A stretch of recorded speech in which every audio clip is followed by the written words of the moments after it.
agradecimiento al Perú, un agradecimiento desde luego a Armando, a la universidad por este escenario magnífico en el que estamos y una vez más a todos los colegas de tantos años que venimos aquí encontrándonos con la fe en este tercer sector o sector social de las organizaciones de la sociedad civil, que cada 2 años venimos y nos juntamos y creemos y apostamos por ella. Tenemos un panel de lujo y me toca, digamos, que dar la salida a las deliberaciones que vamos a tener estos días, lo cual es un reto enorme, y tenemos a los organismos de la cooperación internacional aquí presentes, con las variaciones que ha tenido esa cooperación y con una América Latina que siempre está convulsa, revuelta, nos dice cosas distintas cada vez. Para ponernos en contexto, la región ya es una región de desarrollo medio, casi todos los países han sido declarados de desarrollo medio, con contadas excepciones. En el cambio de milenio, Naciones Unidas y la agenda internacional pone sus ojos en los ODM como una agenda global que tenía que contextualizar la cooperación, llevarla focalizada hacia unos objetivos, que eran los objetivos de desarrollo del milenio, que debían lograr esos 8 objetivos donde hubiera un desarrollo más armónico para los países. Se avanzó, pero no se logró, lo cual hace que en 2015 la misma cooperación internacional, los países, los 193 países que firman el acuerdo de los ODMs y la Agenda 2030 quieren focalizar y comprometer no solo a los estados, sino también a todos los actores para no dejar nadie atrás, y esa es como la hoja de ruta que marca la cooperación. En el 2008 tenemos la gran crisis en Europa que hace que se mermen brutalmente los fondos y los dineros destinados a la cooperación. Mientras tanto, los países también…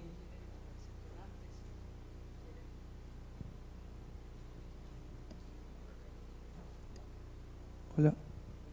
Eso es por turnos.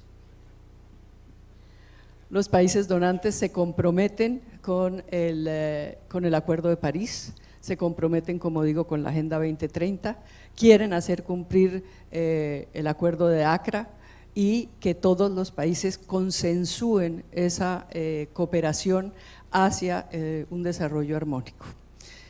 ¿Qué le está pasando mientras tanto a América Latina? Si bien ha avanzado y en el 2020 pueden ser casi todos los países de desarrollo medio alto, tenemos idas y venidas, tenemos unas democracias cuestionadas por la corrupción, unas democracias distintas, tenemos el fenómeno del narcotráfico en algunos países, México y Colombia lo padecen fundamentalmente.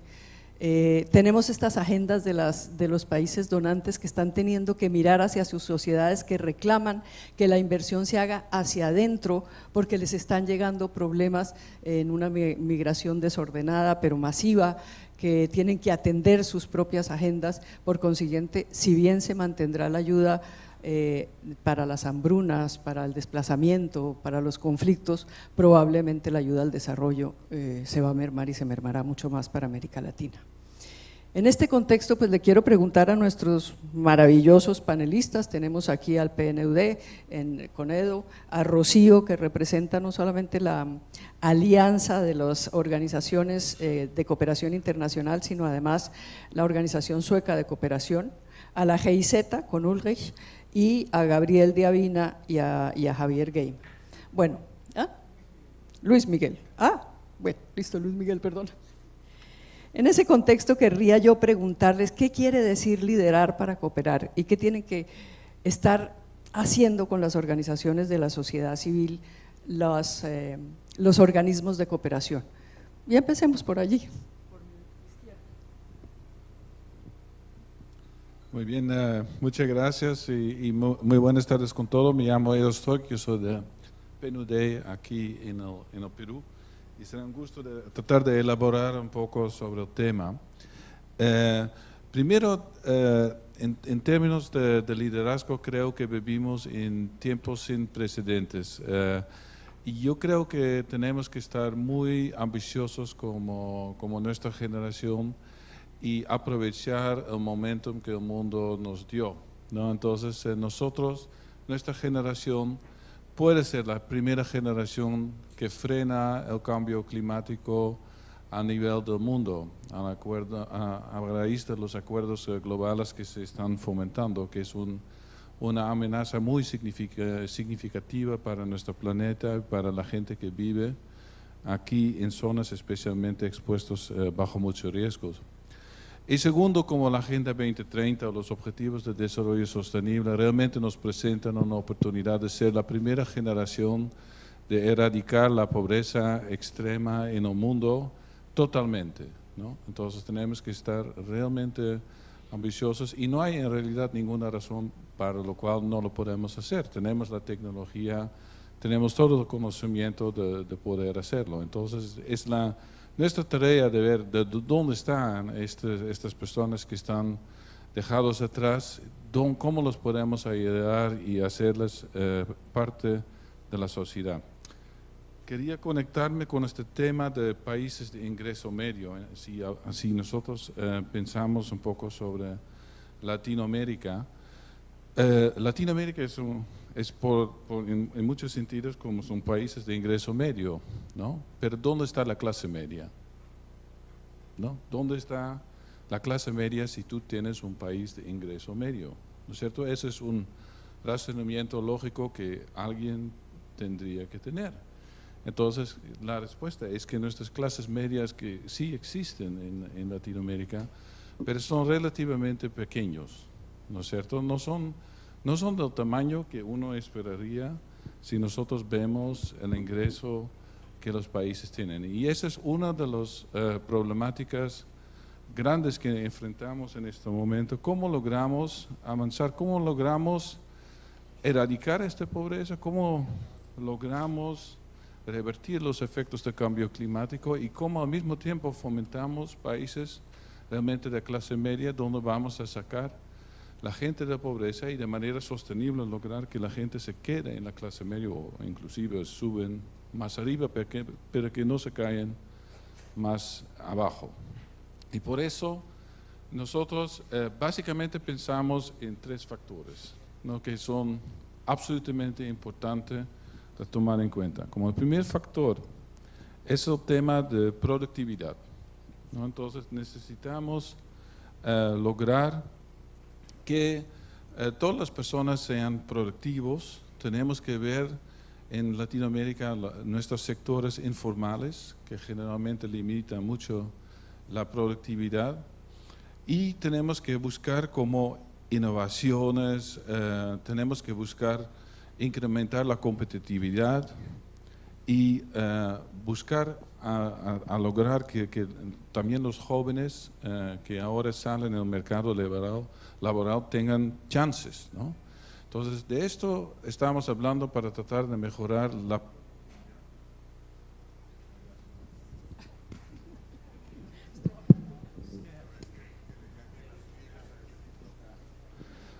Es un buen signo, entonces así me mantiene me está recordando que no va a hablar demasiado tampoco, ¿no es cierto? Entonces, productividad, número uno. Número dos, inclusión, ¿no? Tenemos que trabajar en estos temas de desigualdad, porque una de las razones, obviamente, que no estamos con países con clases medias muy grandes, es el tema de que el crecimiento que ha llegado a los países ha sido desigual, ¿no es cierto? Nosotros, no sé si ustedes vieron, pero el viernes pasado, la semana pasada, nosotros publicamos a nivel de Nueva York nuestro nuevo informe de desarrollo humano 2018 para todos los países, casi todos los países en el mundo. Y ahí ven, hay un indicador, realmente les invito a estudiar este índice, hay un índice ajustado por desigualdad. Entonces, cuando ustedes ven el índice de desarrollo humano de cualquier país en Latinoamérica, pero después ven el índice como de ajuste por desigualdad, ven que casi todos los países caen 20%, porque los beneficios del desarrollo humano no valen para todos, ¿no es cierto? Y sobre todo también una cosa que vale la pena destacar para mujeres, por ejemplo, en el caso de Perú, estaba viendo un indicador Por ejemplo, en el caso, si hablamos de ingresos, que las mujeres ganan promediamente más o menos la mitad de los hombres, ¿no? Entonces es nada más un ejemplo que les puede dar. Pero el tema de inclusión, de llegar a esta gente, que nadie quede atrás y que la gente todo tiene su espacio, que hay una inclusión en lograr educación de calidad para todos, salud para todos, y de llegar a estos grupos excluidos que muchas veces se encuentran en zonas alejadas donde no hay mucha presencia del Estado. Entonces el segundo factor es inclusión. Y llegamos al tercer y último factor, es el tema de la resiliencia. Entonces, vivimos en tiempos de muchos desastres naturales, otros desastres también sociales, ¿no?, que se pueden dar. Y es importante que estamos preparados antes de choques climáticos y que la gente esté preparada, ¿no? Lo vemos ahora que con los huracanes que están pasando y que están hasta inclusive tocando otra vez a Estados Unidos, pero hemos pasado también en la temporada anterior, el año anterior, unos huracanes sumamente fuertes en la región y particularmente en el Caribe.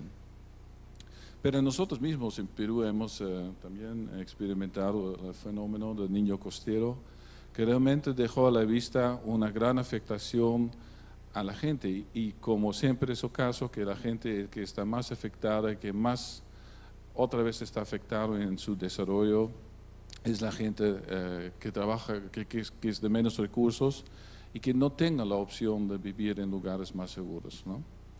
Pero el tema de la resiliencia no solamente aplica a temas de desastres naturales, sino también aplica a mantener nuestros ecosistemas y mantener todo lo que trae Latinoamérica y España y Portugal también, tengo que incluir también, todo y aprovechar esto. Tengo una estadística interesante que, por ejemplo, dice que solo 5% de la población mundial es indígena. Sin embargo, ellos son los guardianes de 80% de la biodiversidad en el mundo. Entonces, nosotros dejamos muchas veces a vivir a los pueblos indígenas y no les ofrecemos muchos recursos, pero al mismo tiempo ellos realmente habitan 80% de la biodiversidad en el mundo. Eso no tiene mucho lógico.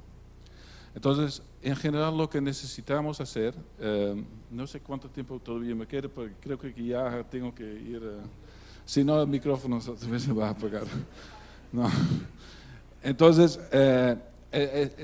voy entonces un poco en mi primera conclusión.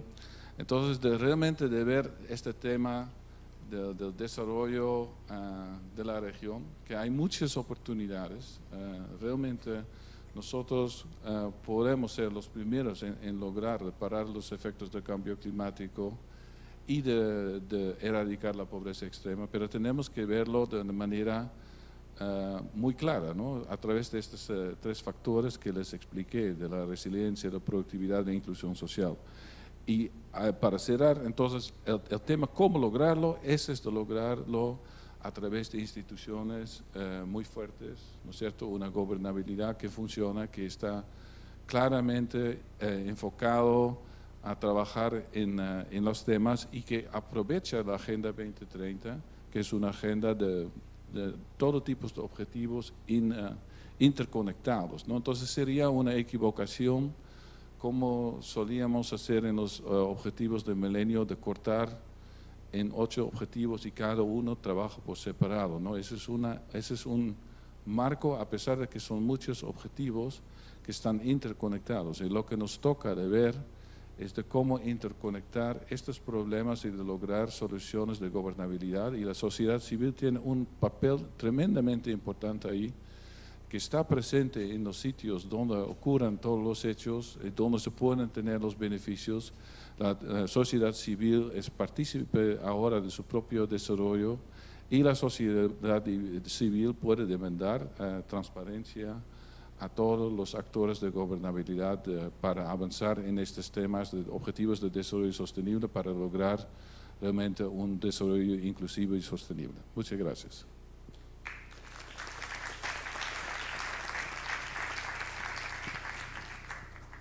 Yo voy a poner ahí un signo de exclamación. No estamos tan convencidos que eso sea tan fácil de lograr. Decir que somos la generación capaces de alcanzar y frenar el cambio climático. Hay quienes dicen que eso ya es irreversible, que probablemente lo podemos ralentizar, que tenemos que asumir acciones contundentes para poder minimizar un poco los efectos, pero no realmente reversar el cambio climático. Yo creo que ahí tenemos una atención que llamarnos y que tenemos que mirar si lo que estamos diciendo no es demasiado optimista ante unos objetivos que hay que lograr, hay que trabajar por ellos, pero no sabemos si los vamos a alcanzar. Yo querría, digamos, Rocío, ¿qué piensa al respecto? Que está trabajando en una plataforma con distintas organizaciones dedicadas a la cooperación. ¿Y cómo ves la Agenda 2030, las posibilidades? ¿Realmente vamos a llegar a poder hacer un cambio significativo y sustantivo o estamos en un discurso y lejos de una realidad cuando miramos las sociedades donde estamos moviendo? Sí, muchas gracias, Leonor. Bueno, yo tiendo siempre a ser optimista y pienso además que debemos hacer el mejor esfuerzo. Leonor nos ha expuesto la situación difícil y los retos, ¿no?, a los cuales nos enfrentamos al inicio de esta mesa y creo que sí, son enormes. Y también creo que es cada vez más claro en el escenario, ¿no?, de estos objetivos de desarrollo sostenible que estamos buscando como comunidad global, que es imposible conseguir esto sin un concurso activo y sostenido de la sociedad civil. No es algo que se va a lograr solamente desde las instituciones económicas, financieras, ¿no?, desde los esfuerzos de los estados. Ya los marcos del desarrollo, ¿no?, que además se ha pasado de hablar de la eficacia de la ayuda a la cooperación eficaz al desarrollo, ¿no?, ya desde París, Accra, Estambul, Busan, cada vez se reconoce más la importancia de la sociedad civil, ¿no?, en todas las acepciones de las que nos habló la rectora de la universidad al comienzo, y cómo no podemos realmente aspirar a alcanzar estos objetivos sin el concurso de la sociedad civil. Y también, volviendo al tema del liderazgo, ¿no?, yo creo que donde hay organización hay liderazgo, ¿no?, porque no es posible pensar en algún tipo de organización, en algún tipo de movilización, en algún tipo de acciones concertadas para lograr algún objetivo sin liderazgo. Y creo que el liderazgo abunda en la sociedad civil y a veces no se reconoce debidamente, ¿no? A veces estamos pidiendo liderazgo a nuestros políticos, a nuestros académicos, a nuestros funcionarios, ¿no?, y no se está reconociendo en un país en particular como el Perú, ¿no?, que tiene una tradición colectiva, una tradición de práctica organizada para afrontar todo tipo de problemas, este liderazgo, este esfuerzo colectivo que se hace.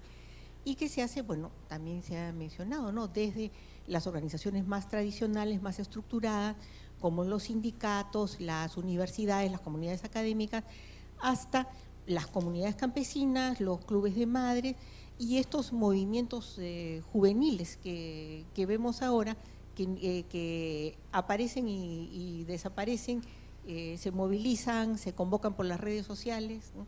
Es otra forma de actuación de la sociedad civil, pero también hay un concurso, hay un propósito, hay líderes y lideresas que se están moviendo ahí y que definitivamente pueden aportar, ¿no?, al logro de estos objetivos. Hace unos años, 10 por ahí, Cívicus, una organización del Brasil, decía que uno de los grandes problemas de la cooperación al desarrollo y de la que dedicaban los países a través de organizaciones del norte, a través de organizaciones de la sociedad civil, pero del norte, que se quedaban y gestionaban los recursos y por consiguiente a las organizaciones de los países en desarrollo les llegaba poco, les llegaba desestructurado y finalmente no lograban fortalecerse y empoderarse como debiera ser. ¿Es esto así? ¿Tú crees que ha sido así? Sí, definitivamente. Justamente, bueno, los foros de Estambul y de Busan han hablado de la necesidad de marcos, ¿no?, para lograr un entorno habilitante para la sociedad civil. Esto es, digamos, estos están alineados con principios básicos de derechos humanos, de Estado de Derecho, de democracia, libertad de expresión, y se entiende esto como el marco en el cual la sociedad civil efectivamente puede desarrollarse y puede hacer los aportes de lo que mencionaba. Sin embargo, lo que se ve ahora es lo que se llama en inglés el shrinking space, ¿no?, o el espacio que se va reduciendo para la sociedad civil en lugar de la ampliación de los entornos habilitantes. Justamente Cívicus hace un monitoreo anual del espacio para la sociedad civil y en el monitoreo 2018, para el caso del Perú, lamentablemente Cívicus califica la situación del Perú como de obstrucción al desarrollo de la sociedad civil, ¿no? Hay otros que son entornos abiertos, otros son entornos mucho más cerrados, restrictivos, represivos. En el caso del Perú se califica de obstructivo, ¿no? Entonces, tenemos que pensar de qué manera, ¿no?, desde la cooperación y desde todos los otros sectores en los que estamos, podemos contribuir a lograr el desarrollo de estas condiciones, de este entorno habilitante para que la sociedad civil pueda dar lo mejor de sí y contribuir eficazmente al desarrollo. La descripción de la GIZ como una entidad dedicada al desarrollo dice que se dedica al desarrollo con soluciones o buscando soluciones complejas. ¿Qué quiere decir eso, Ulrich? Soluciones complejas para un mundo complejo. Yo creo que ahí hay un punto muy importante en el momento de recibir. Muchas gracias por la invitación, de recibir esa invitación aquí. ¿Qué voy a hacer aquí? Porque estoy representando una empresa del gobierno alemán dedicado a la cooperación intergubernamental. Entonces, ¿qué hago aquí ahora con la sociedad civil? Yo creo que ahí es justamente la parte de las soluciones complejas. Como representante de la cooperación alemana puedo decir a una plena convicción en Alemania, no solamente del gobierno, sino también de la sociedad civil, que un desarrollo sostenible no puede ser asunto solamente del Estado. Es asunto del sector privado, es asunto también de la sociedad civil, y si uno considera todos esos aspectos, no encuentra una respuesta fácil, técnica, a determinados desafíos o problemas que enfrentamos en todas las sociedades. Entonces ahí está la primera parte de la respuesta, es decir, la consideración de los diferentes actores en los respectivos países. Segundo, que nosotros también por convicción no tenemos proyectos propios en los respectivos países, sino nuestra misión es apoyar iniciativas nacionales. Por nuestra característica de la cooperación son iniciativas gubernamentales, pero esas iniciativas gubernamentales, parte de nuestra cooperación también es asegurar el espacio de la sociedad civil dentro de esos procesos. Entonces ahí es una pregunta bastante compleja. Para simplificar un poco la respuesta, parte de nuestra misión es la incorporación, tanto la movilización del capital y de las iniciativas de la creatividad del sector privado, de las empresas, la inclusión de la academia en los respectivos países y también la participación de la sociedad civil. Pero eso siempre en cooperación con nuestra contraparte, que son las entidades gubernamentales. Y eso hace la cooperación muy compleja, a veces frustrante, porque normalmente son 5 pasos hacia adelante, 6 hacia atrás, y de nuevo 3 hacia adelante y 2 hacia atrás. Entonces es bastante complejo, a veces lento, pero por nuestra convicción la única manera de tener una cooperación sostenible, con resultados sostenibles también. Mil gracias. Aquí tenemos a la Fundación Avina. Es una entidad interesante que ha cambiado su modelo de intervención. Primero apoyaba a los emprendedores sociales y ahora se ha complejizado y se ha metido en grandes problemas del mundo, el agua, la Amazonía, el Chaco, etcétera, etcétera. Una plataforma de innovación con sentido. ¿Esto cómo se traduce? ¿Qué quiere decir? Muchas gracias. Ante todo, muchas gracias a todos, a los miembros del panel, a los organizadores y también al público, porque es realmente un honor poder expresar algunas ideas en torno a este tema tan importante en este foro. Como ya se dijo, yo represento a Fundación Avina, que efectivamente es una entidad que se reinventa constantemente y se adapta a una situación siempre cambiante y siempre desafiante, como es intentar promover el desarrollo sostenible en nuestra región de Latinoamérica.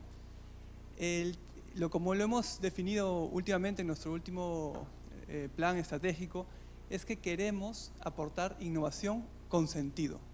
Es decir, combinar distintas innovaciones, innovación tecnológica, innovación social, innovación en negocios, para proveer soluciones que puedan ser efectivas, pero a la vez costo-beneficiosas a problemas tan complejos como los que hemos estado empezando a mencionar aquí. Quería compartirles una reflexión que me da el solo hecho de haber escuchado las primeras palabras en este panel, que se llama Liderar para Cooperar. Yo me había preparado unas pequeñas líneas y quería terminar con lo que voy a decir. Yo pienso que el desafío de liderar para cooperar lo tenemos que ver al revés. Nosotros es indispensable cooperar para poder liderar. No es posible, no es concebible tener resultados sostenibles e impactos realmente tangibles si no aprovechamos las diferentes experiencias que ya se están dando en las diferentes entidades y sectores que forman la sociedad civil y nos ponemos, digamos, a articular. Articular es un imperativo y me hizo pensar esto porque en verdad gran parte de lo que tengo yo acá relevado para compartirles ya se dijo.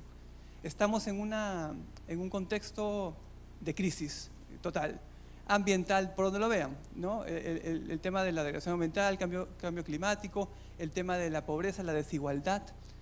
Saben ustedes, no tengo la cifra de Iberoamérica, pero sabemos que en Latinoamérica es el continente más urbanizado del mundo. Cerca del 80% de la población latinoamericana vive en ciudades, pero a la vez es el más desigual. Y la cifra que comentó Edo del PNUD solamente ratifica eso. Si medimos nuestro performance por los ingresos, que ahora son medios, y la cooperación efectivamente está en declive en términos de fondos, entonces estamos todos en ingreso medio, no necesitamos cooperar. Pero no es así, porque la desigualdad va en crecimiento. Y allí es donde creo que viene el tema de es importante innovar, e innovar con sentido, juntar soluciones. Por ejemplo, les decía que el imperativo es cooperar para poder liderar.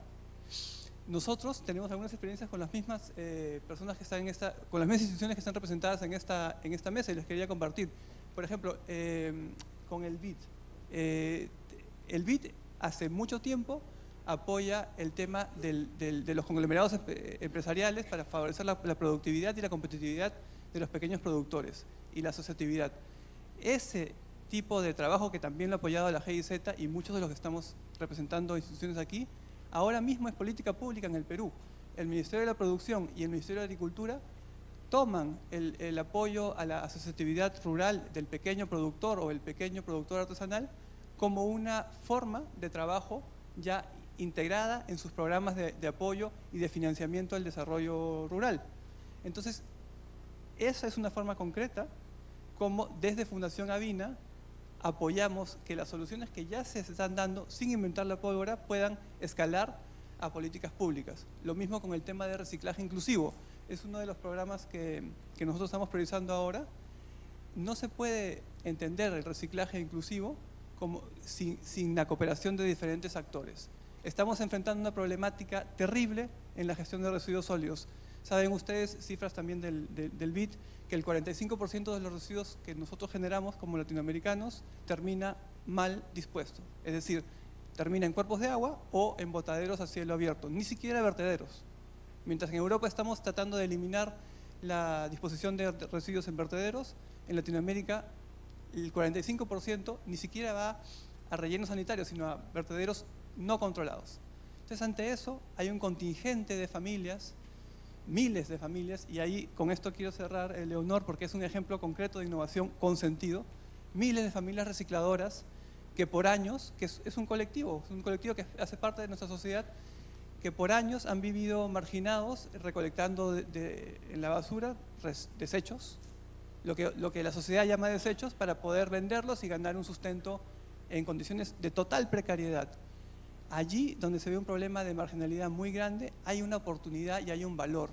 Hay una oportunidad de generar innovación social, que estos recicladores urbanos tomen un estatus de trabajadores y no de población marginalizada, y que mejoren sus competencias técnicas, incluso asociativas, y formen pequeñas asociaciones o cooperativas que brinden servicio a las ciudades. Esto que suena teórico está funcionando, es ahora política pública en varias ciudades de la región, y estos colectivos humanos están ayudando a que una parte menos, digamos, sorprendentemente grande de los residuos acaben de esta manera tan poco adecuada, incrementando el problema de calentamiento global y de la falta de disponibilidad de recursos y materias primas vírgenes.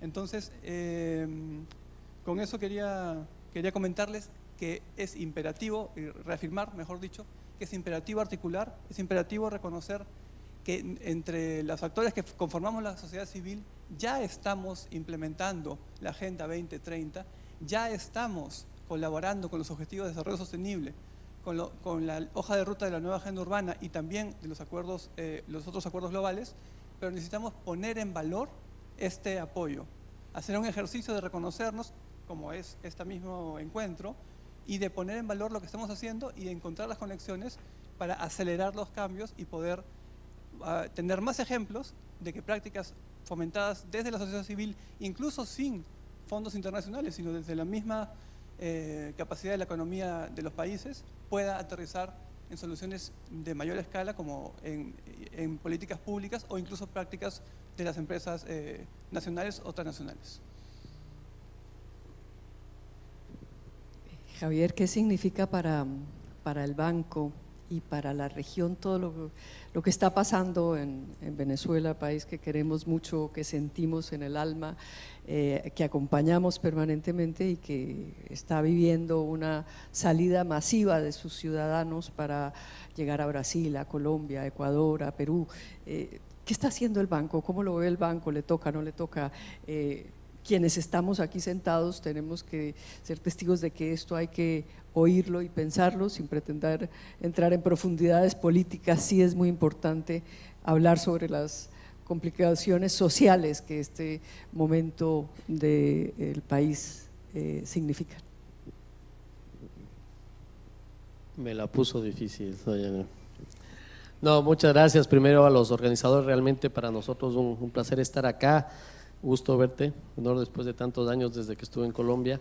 Y no, realmente yo creo que el tema tiene una importancia radical en este momento en la coyuntura, no solamente de la región, sino también en vistas del futuro de muchos de los temas que han venido acompañando la agenda, tanto del Banco Interamericano como de no solo los gobiernos, sino también de la propia sociedad civil. Justamente hace pocos días salió un artículo del presidente Moreno del BID, publicado en el Washington Post, en donde él llama precisamente a una iniciativa regional para poder establecer un fondo que permita contar con recursos que ayuden a los países a afrontar no solamente la crisis humanitaria derivada de este proceso migratorio, sino también pensar un poco más allá, cómo la región puede afrontar una situación de este estilo de manera ordenada, mirando lo que han sido desafíos similares que han vivido continentes como Europa, con la migración también que se ha producido en los últimos años, pero también poniéndole ese carisma y calidad respecto a lo que pueden ser acciones que a futuro permitan incorporar este flujo de una manera más ordenada, pero sobre todo no solo pensando en el ser humano como foco, sino también en la manera en cómo los países pueden administrar esta situación que sin duda nos ha afectado, y a los distintos países de la región, como ha señalado, han generado esta necesidad. Como les decía, el presidente Moreno ha lanzado esta iniciativa. El banco en sí mismo está trabajando en algunos temas para poder apoyar a los distintos gobiernos con experiencias que se han dado respecto a programas que tradicionalmente se han venido trabajando en distintos sectores, sean estos salud, educación, protección social, pero también en los proyectos vinculados a servicios públicos y servicios al ciudadano que puedan ayudarle a los gobiernos como tal a administrar esta situación. Y aprovecho de esto como para tomar un poco lo que nos ha convocado a este primer panel, y es justamente el pensar hacia dónde vamos con el tema de sociedad civil. El banco ha sido desde hace muchos años un promotor precisamente de estos espacios. Muchos deben saber que nosotros contamos con un foro de sociedad civil que se realiza anualmente y sobre distintas temáticas. De hecho, este año está previsto en el mes de noviembre el foro en Paraguay, y la temática particularmente son los trabajos del futuro. Y al mencionar esto también tomo un poco el tema de liderazgo, porque si bien comparto, no podemos estar en desacuerdo con el PNUD, pero si bien comparto que el diagnóstico que se realiza y los temas son los que son, la productividad, el tema de la formalización de nuestras economías y el tema sin duda del manejo tanto de los temas ambientales como los temas de inclusión y de género, pero en donde no estoy tan de acuerdo es si somos esta generación los que vamos a dar el cambio o si es la generación que nos sigue. Creo que hemos sido muy buenos en diagnóstico sin duda, pero viene la siguiente generación y acá tenemos, y yo creo que algo que valoro muchísimo es el espacio que se está dando a los jóvenes en este tipo de foro, no solo la reunión que se realizó esta mañana, sino también que tenemos que estar conscientes de que es esa la generación, no que no me sienta joven por cierto, pero es esa la generación que va a tener que enfrentar de manera diferente muchos de los retos que a nosotros nos ha tocado vivir. Y al mencionar esto también creo que es importante distinguir entre los temas del mediano plazo y los temas de la coyuntura respecto a la participación de la sociedad civil. Temas como la productividad ya mencioné, temas como el cambio climático son sin duda temas del mediano plazo que hay que afrontarlos, pero tenemos temas de coyuntura como este mismo fenómeno migratorio, por ejemplo, o los servicios que como sociedad civil se perciben desde los gobiernos, el tema de la transparencia y el tema de la calidad de vida, que al final del día es lo que creo todos buscamos impactar, sea desde los gobiernos, sea desde los organismos multilaterales y de la propia sociedad civil. Y el banco justamente ha impulsado esa agenda, ese diálogo con los países, trayendo conocimiento, pero sobre todo proponiendo y promoviendo espacios de discusión. Y es ahí en donde este tipo de espacios nos lleva justamente a plantear estas posibilidades que nos permita, insisto, mejorar la calidad de vida de la población en América Latina y el Caribe. Es el propósito del banco, no solo en su eslogan, sino en su día a día, pero con conocimiento, con experiencia y con un compartir entre los distintos actores que esto sea una realidad y no solamente un discurso. Así que sobre la migración es lo que puedo decir, y sobre los otros temas obviamente esperar que este tipo de espacios también motiven y permitan que haya una discusión abierta con la participación de todos que tienen una opinión al respecto. El otro día un representante del BID decía que ahora, revisando la estrategia del banco, iban a buscar soluciones disruptivas. ¿Eso qué quiere decir? A ver, primero agradecer a Luis Miguel, el mejor representante del BID está acá en Avina. Hemos sido sin duda alguna y somos socios en muchos países de la región. Tuve la suerte de trabajar en Colombia, en Bolivia y acá en Perú también con los proyectos que impulsamos. Y creo que el tipo de ejemplos que Luis Miguel menciona hacen parte de ese concepto de innovación disruptiva. O sea, cambiar los paradigmas, buscar efectivamente impacto en donde la sociedad lo pide, ¿no? Y al hacer mención a eso, también impulsar una agenda de innovación entendida no solamente como la incorporación de la tecnología o los aspectos de la comunicación que estamos viviendo, sino cómo efectivamente eso se pone en marcha. Y creo que eso es básicamente lo que entendemos por disrupción, cambiar la forma en que estamos pensando de aquellas cosas que en el día a día las vivimos, pero que queremos que tengan un impacto diferente. Hace parte de nuestra agenda, sin duda, en la región, el tema, el propio presidente Moreno y obviamente el trabajo con el sector privado, con una serie de alianzas, no solamente con otras agencias de cooperación, sino con el sector privado en general, tanto a través de sociedad civil como las empresas, mirar cómo hacer las cosas de manera diferente, pero con un mayor impacto en beneficio de la gente en general.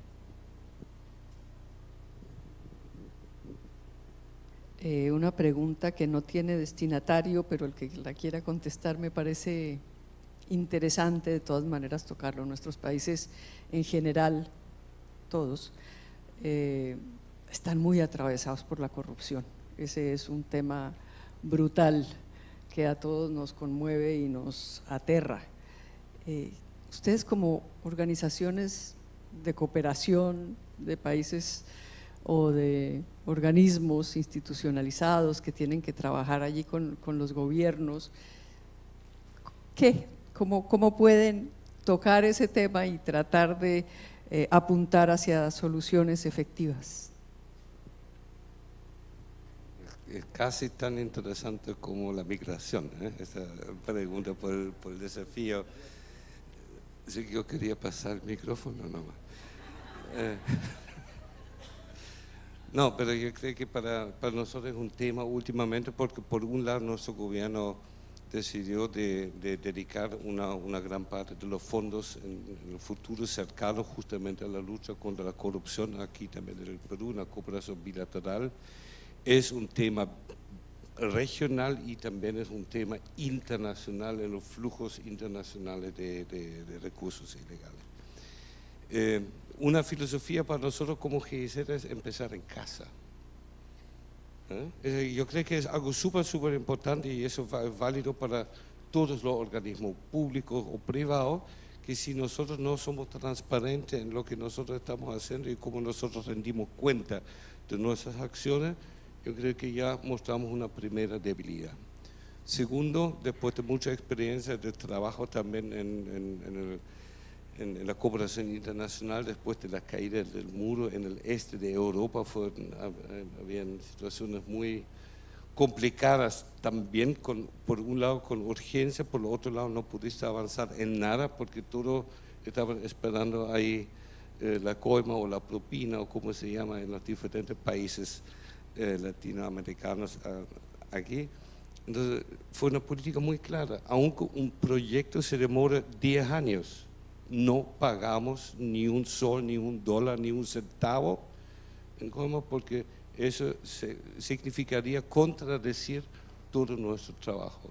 Entonces ese fue para nosotros el primer paso. El segundo, en los procesos, en las cooperaciones que nosotros estamos apoyando, siempre colocar ese tema en el tapete, porque el tema anticorrupción no es un tema para un panel anticorrupción, es como el tema clima, que tiene un tema clima y después en transporte hace todo lo contrario, o en energía hace todo lo contrario, sino es un tema realmente transversal, entonces hay que considerarlo en todas las políticas, en todos los procesos y en la participación, y ahí surge también el rol importante de la sociedad civil como un ente controlador. Es decir, ellos controlan en muchos casos, pero deben funcionar y asumir su rol también. Yo escucho mucho de la sociedad civil y cuán fuerte es la sociedad civil. Mi percepción personal es, y yo tengo un pasado de la sociedad civil también, que nos hemos debilitado muchísimo en los últimos años. Hemos avanzado en una profesionalización, conozco muchos funcionarios de la sociedad civil, pero cada vez menos ciudadanos que son miembros activos de la sociedad civil. Si ustedes me permiten hacer una gotita de agua al vino de la sociedad civil. ¿Querías intervenir? Sí, bueno, entonces hago un poco de puente. Es que PNUD nos hemos metido en nuestra propia cocina porque hemos sido la organización más transparente del mundo en nuestro negocio de desarrollo o nuestro trabajo de desarrollo, no es un negocio. Entonces, cuando ustedes van a nuestros sitios web hay un aplicativo y ustedes pueden ver literalmente todos los proyectos que hacemos en el mundo, todos los procesos de compra significativos, todo está transparentado. Entonces hemos sido elegidos por el International Aid Transparency Index por varios años como la organización más transparente del mundo. Pero lo bonito de ver es que otras organizaciones de la cooperación internacional también están subiendo rápido y la competencia se está poniendo cada vez más fuerte, ¿no? Entonces, pero esa es una cosa que nos impacta. No es una cosa que alguien en la sede que actualiza el sitio web, realmente la organización a todo nivel, en todas las oficinas, cada uno de nosotros trabaja en esto para lograr que esta información siempre está actualizada, siempre está disponible para todos. Es realmente una misión de tener claro, y eso es lo que tratamos con los contrapartes, tratar de estimular. Entonces, una cosa que creo que es realmente clave en el tema de corrupción es el tema de la transparencia, que es absolutamente clave. Hay que tener la actitud, mejor poner la información, o si realmente no quieres poner una información, entonces decir por qué no. ¿Qué razón más grande existe para no transparentar esta información? Esta debería ser la actitud de transparentar la información. Punto número 2, yo diría que estamos hablando demasiado, bueno, tengo que hacer un poco de controversia, ¿no? Entonces, demasiado de la lucha contra la corrupción. Entonces, por favor, ¿no? Es como demasiado generalista. Entonces, tenemos que estar más claros qué es esto. Es más, no me gusta mucho la palabra la lucha, porque esto implica pelearse. Es como de buscar salidas ante la corrupción. Entonces, una de las cosas realmente lo que se necesita es aterrizarlo.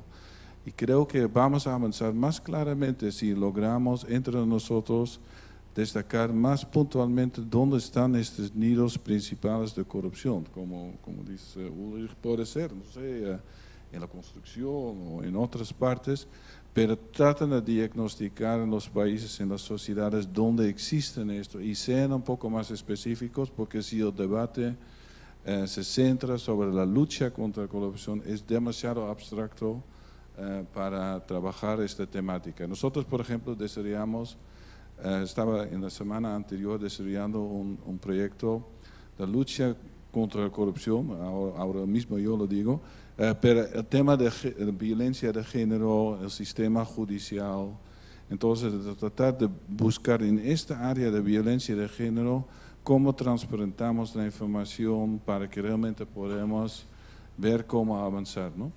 Entonces, ese es mi segundo punto, de ser mucho más específicos. Y el tercer punto es un poco más un punto generalista, que no sé si ustedes conocen el libro de Thomas Piketty, como un economista de Francia, que ha publicado un libro sobre el desarrollo de las economías. Entonces, lo interesante que él hizo, él tomó información de varios siglos de desarrollo de varias economías en el mundo y él estaba viendo qué son las cosas que realmente avanzan los países. Entonces, él mismo en algún lado del libro dice que la educación es absolutamente fundamental, porque si nosotros no fomentamos una ciudadanía conocedora que sabe qué está pasando, que sabe criticar, que sabe investigar, que tiene capacidad de análisis, no vamos a ir muy lejos. Entonces, el factor que él en cierto momento en el libro destaca para lograr mayores esfuerzos de crecimiento, y yo lo estoy como extrapolando hacia el tema de la corrupción, es que tenemos que mejorar la calidad de nuestra educación en todos los países, logrando que hay una base muy fuerte para que nadie pueda mentir a la gente ni puede esconder información, y que tenemos una ciudadanía que sea capaz de pedir las preguntas, de preguntar las preguntas difíciles. Y si me permites, Leonor, aprovechando, a ver, yo creo que acá, más allá de hablar de cómo las instituciones en sí mismas han incorporado en sus normas y políticas elementos que nos permitan también combatir la corrupción, es un tema cómo la sociedad está viendo esto y a la larga cómo estamos realmente logrando un cambio, no solo en la actitud, sino en los resultados. Obviamente hay elementos que han estado en la discusión durante décadas. El Estado de Derecho, el respeto al Estado de Derecho es algo clave y sin duda alguna un elemento que tiene que mantenerse, así como el fortalecimiento de las instituciones. No podemos claudicar en ese sentido porque, tomando lo que decía la colega hace un momento, el liderazgo también viene de la organización, pero viene también de las instituciones como tal. Y a ello obviamente los elementos de educación y de transparencia. Pero acá también está un tema de participación activa, y ahí es donde yo rescato también los espacios en donde la sociedad civil tiene un rol y debe tener también un compromiso respecto a esto. No porque no lo haya hecho, pero es parte también de esos equilibrios que como sociedad debemos buscar entre lo público, lo privado y la sociedad como potencial afectado o beneficiado de que esto se controle o se elimine. Y al hacer estas referencias, porque los números son claros, o sea, la corrupción no solamente está costando a los países en términos de los recursos que han quedado en manos de los corruptos, está quedando en los proyectos no realizados, en los costos excesivos que se han pagado por obras que se necesitaban, pero que han costado más de lo que aquello que pudieron haber costado. Entonces, al hacer esa reflexión, no solamente es referirnos casa adentro, sino también cómo en el debate debemos valorizar bien lo que está haciendo este lastre o este fenómeno, y en esa medida cómo las políticas tienen que apuntar a hacer esto un esfuerzo sostenido. Yo quisiera agregar algo breve a lo que ya se dijo. Creo que si nos ponemos a luchar contra la corrupción, ya estamos a la defensiva, y creo que lo que tenemos que hacer es evitar las prácticas corruptas, ¿no? Creo que esto se puede hacer desde las organizaciones de sociedad civil y desde las organizaciones de la cooperación de una manera bastante simple, que es, además de la transparencia y las cosas que ustedes ya han mencionado, es los códigos de ética explícitos, ¿no? Para que no quede sobreentendido o sujeto a interpretación, como hemos escuchado de muchos de los magistrados. Bueno, para los que no conocen el contexto del Perú, hemos escuchado a muchos de los magistrados involucrados en un escándalo de corrupción decir, bueno, que ellos no han cometido delitos sino faltas éticas, ¿no? Y que como si eso fuera excusable en un magistrado. Entonces, creo que necesitamos a todo nivel, en todos los diferentes tipos de organización, códigos de ética explícitos, ¿no? En las ONG, las agencias de cooperación, las universidades, los organismos públicos, ¿no? Y necesitamos además mecanismos de queja eficaces, ¿no? Porque si le damos una responsabilidad genérica a la sociedad civil de vigilar y denunciar, ¿no? ¿Por qué medios, ¿no? ¿Por qué canales? ¿Quién los atiende? ¿Cómo se les responde? Entonces necesitamos mecanismos de queja y de respuesta eficaces en todas las organizaciones de la sociedad civil, del Estado, de la cooperación y en todos los niveles. Tienes 2 segundos porque ya me están haciendo caras de que vamos a terminar y se me quedaron unas preguntas en el tintero, pero bueno, queda más tiempo. Perdón, es que solamente quería seguir el hilo del dato que acaba de mencionar la compañera. Hay herramientas actualmente a nuestra disposición que pueden servir para tener estos mecanismos explícitos y están en nuestras manos, ¿no? La tecnología actual, las tecnologías digitales permiten un acceso a información que nunca antes se había visto. Entonces hay toda una movida latinoamericana global hacia la transparencia y la apertura de datos. Entonces existen, y varias organizaciones apoyamos este tema, los generadores de software cívico. Nosotros llamamos tecnologías para el cambio social, que permiten al ciudadano acceder a datos públicos que por ley están abiertos y también generar mecanismos de queja que mencionaba la compañera. Por ejemplo, cortito nomás, las villas de Buenos Aires albergan al 10% de la población de Buenos Aires, más de 300.000 personas viven allí.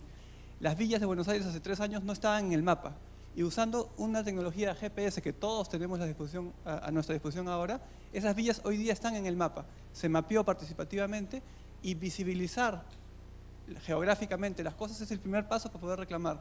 Y ahora, a través de una plataforma de código abierto que se llama Caminos de la Villa, justamente pueden entrar por internet, los pobladores que ya son visibles, ya están en el mapa, pueden monitorear las obras públicas que por derecho, por obligación, el gobierno de la Ciudad de Buenos Aires tiene que hacer en esta ciudad. Es un ejemplo concreto, con tecnologías que están a la mano, podemos ir un poco hacia la transparencia y en contra de la corrupción. Ya, me están haciendo caras, no nos da tiempo como para hacer una ronda de conclusiones. Visibilizar, participar, definitivamente es fundamental en la sociedad civil. Este es apenas un abrebocas. Muchas gracias a todos los participantes por haber estado aquí conversando conmigo y buena jornada.